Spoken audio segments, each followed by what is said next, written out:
Hey guys, welcome to BestSub TV. I'm Katrina. Today I would like to introduce our newly launched 3-in-1 2-station mop brush.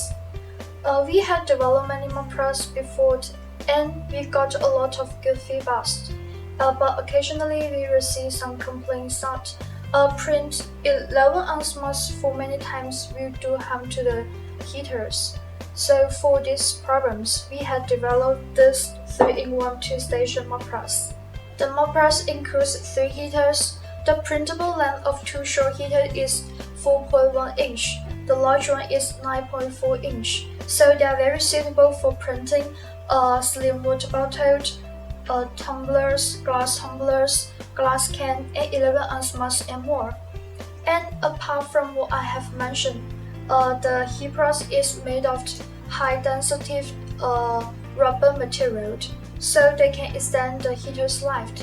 And another feature of the heater is the hold of the heater is larger than the former heater, so it can be compatible with other Quick Express LED tumbler presses. Another point I would like to say is the 2 stations. The 2 stations you can print 2 mops at once, so they are very effective. Or you can replace the long heaters. The 2 handles increase the pressure on the edge of the tumblers, so you can get better printing results. More than above features, we have upgraded materials and 2 different colors you can choose from: ice blue and hot pink. So the color scheme can give you a better print experience. Now let's see how it works.